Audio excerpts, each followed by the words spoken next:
त्या गरिबांना आरोपी ठरवलं जातं. मग यांना न्याय कोण देणार? कोण न्याय देणार? हे सगळं करणं गरजेचं होतं. चाकू सुरे यांच्या हातात शोभतात, सगळ्याला शोभतात का? नाही.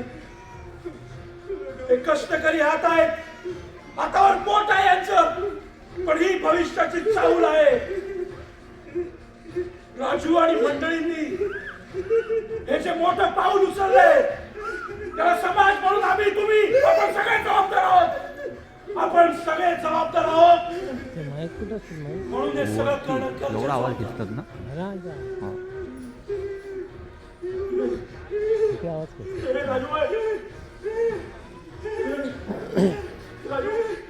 राजूबाई सांभाळून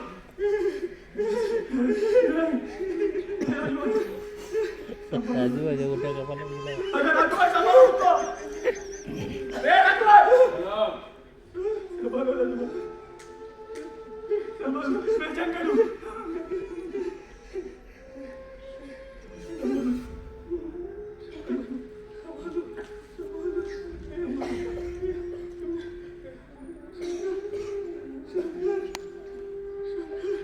क्या किया मैंने?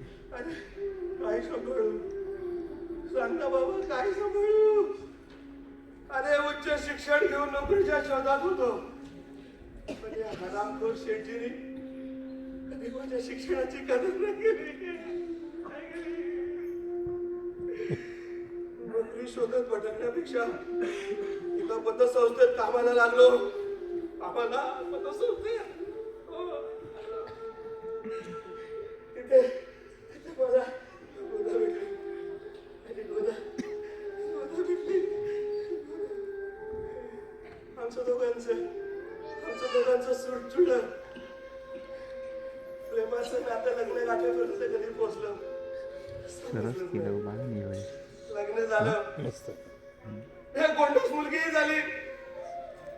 अरे मस्त चाललं होतं आमचं, मस्त.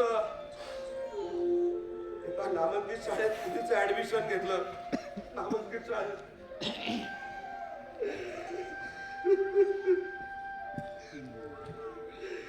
नेहमीप्रमाणे पोर शाळेत गेली.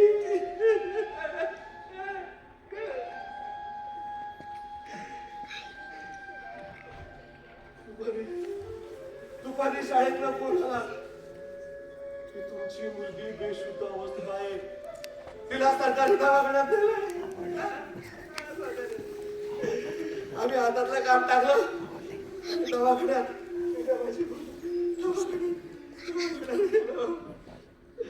तिथं गेला. आमच्याची कोणीच बोलायला तयार नव्हतं. कोणीच बोलायला तयार नव्हतं.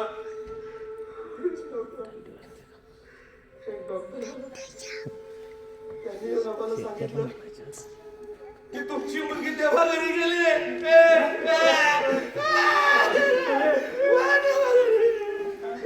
आम्ही तर मानलं नाही. आम्ही तिचा प्रेत घ्यायला नकार दिला. आम्हाला तिची सत्यता जाणून घ्यायची होती.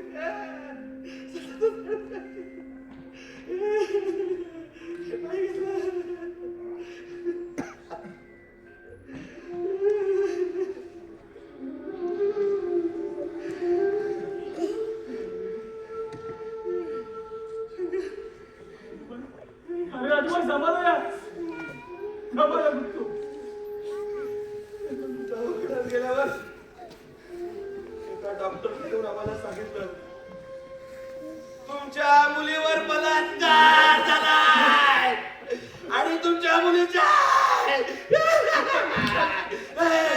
माझ्या मुलावर बलात्कार झाला.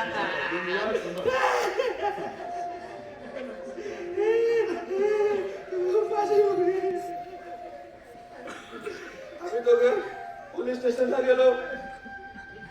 रात्रभर त्या पोलीस स्टेशनला बसून ठेवलं. पोलिसांना जसा फोन येईल तसे पोलीस आम्हाला सांगत होते.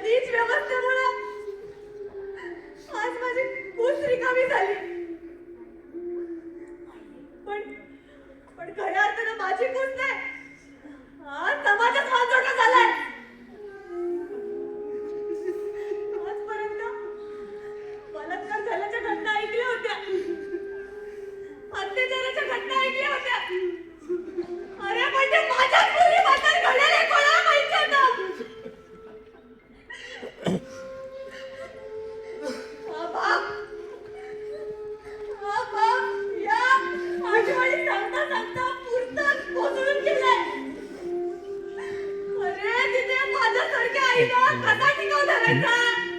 मस्त कसा? जावेद, आमच्या मुलीवरती बलात्कार झाल्याचा संशय वाटू लागला. अरे आमचं आयुष्य तर तिने उद्ध्वस्त झालं होतं. अरे पूर्णपणे संपून